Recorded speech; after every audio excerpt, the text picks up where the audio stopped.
Hi, I'm Don, and this is the Hobbyist Geek.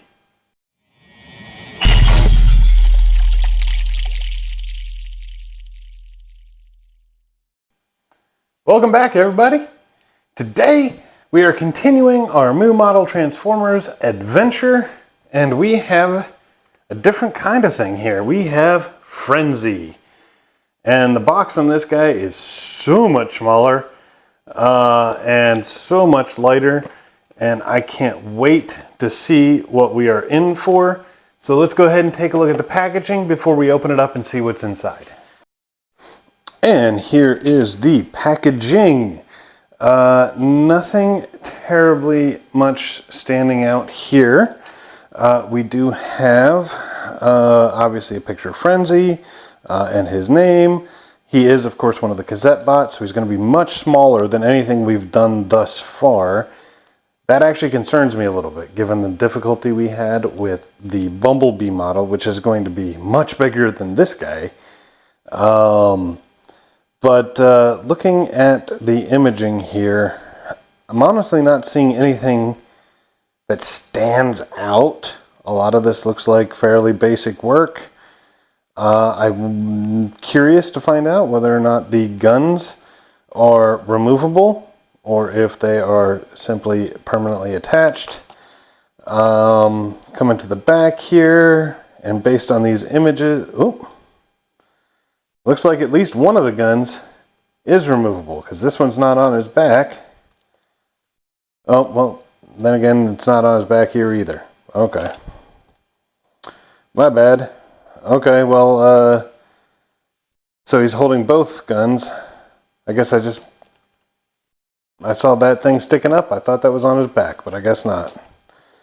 Alright, well, this may just be a static model, which is fine. I mean, and he's just one of the cassette bots. This thing estimates it to be a 2-hour assembly. Has 2 metal sheets, 69 parts total, and is listed as a 4-star difficulty. I'm really hopeful we'll be able to finish this in one video. Let me go ahead and pull this thing out and see what's inside. Okay, just like the larger boxes, the outer casing is just a sleeve, and here is what we have inside that. Wow, let's see if I can get this open. There we go. Okay, so the instructions are not in book form this time. These are more like, wow, it's actually just a giant poster. So there's that. Based on what I'm seeing here, it does not appear as though the guns are removable. Little detail on the metal sheets. Looks like we're getting, wow. Yeah, a whole lot less metal than before. They still come with the finger condoms. No pamphlet this time. Oh, this sucks. Looks like my metal was bent in order to fit in there. Hopefully that did not impact the pieces too much, and we'll still be able to get a good build out of this. And the metal here, wow. Let's see, okay. So the smaller piece is individually wrapped, but it slid right out as a part of this little process here. And then we've got this larger piece, which is about a quarter sheet, give or take, maybe a half sheet, compared to the larger models. We got some really nice color on here. I love that shade of red. We've got the blacks, we got the blue. That's actually looking really nice. I do see some very, very small pieces, which are the parts, of course, that were concerning to me, and they still are. And then we've got this smaller sheet, mostly silver, a little bit of color to it. Lots of very small parts. Lots of very, very small parts. Well, there's nothing to it, I guess. Let's go ahead and get some of these pieces out and see what we can get built today.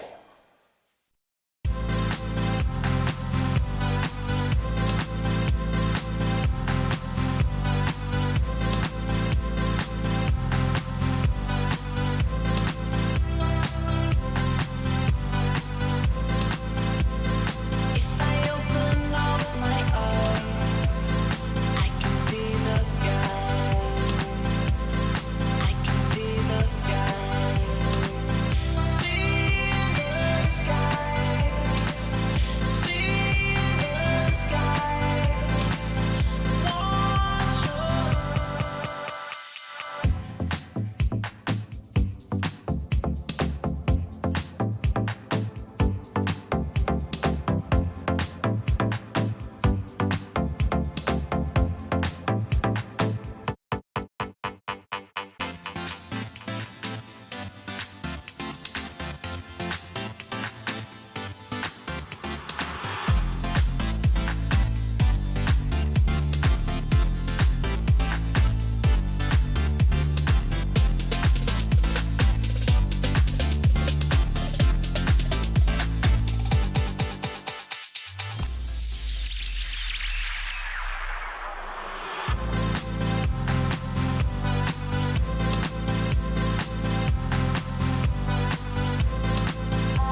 And here he is, fully assembled and looking spectacular. I gotta tell you guys, I'm a little bit in love with this guy. The engineering, absolutely amazing. The instructions, not so much. In a lot of cases, they wanted to take the base pieces, like the chest here, form it into a box, and then apply some of the exterior details. So you had to reach the tweezers up inside and try to twist them. I just did it out of order and had no issues whatsoever. And he ended up looking great. He took about 2 hours and 6 minutes. So the box was spot on as far as the time to take to build this thing. That was straight build time, about 3 hours total. All in all, an absolute excellent and fun build. Let's get him in here. And you can see the pistols, they are not removable. There are no customization options as far as personalization. He is a very, very small figure, as to be expected.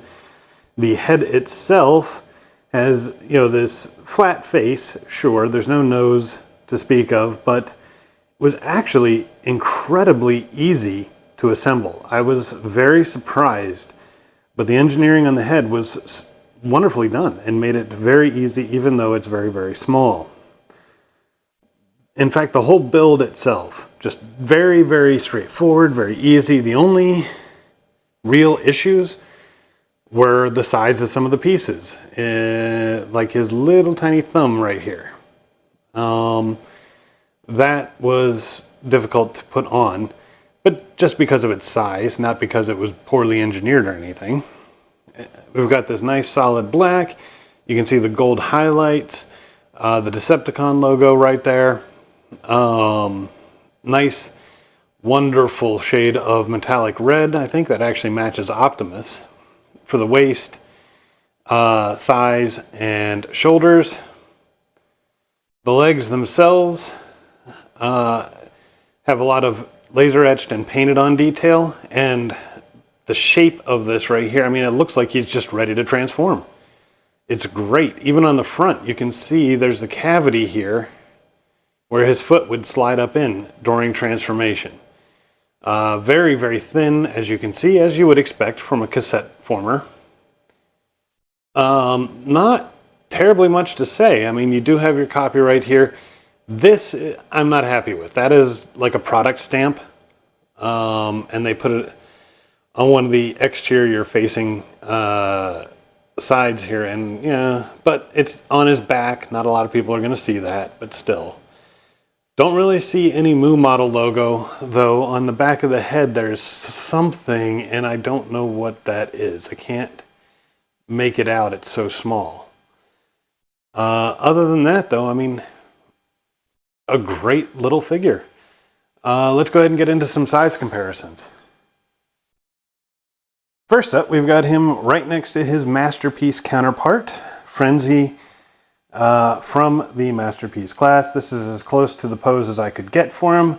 It's just not as posable as one would hope, more so than this guy. But, it is what it is. As you can see, he's just a little bit bigger than the toy. And in my opinion, a much better shade of red.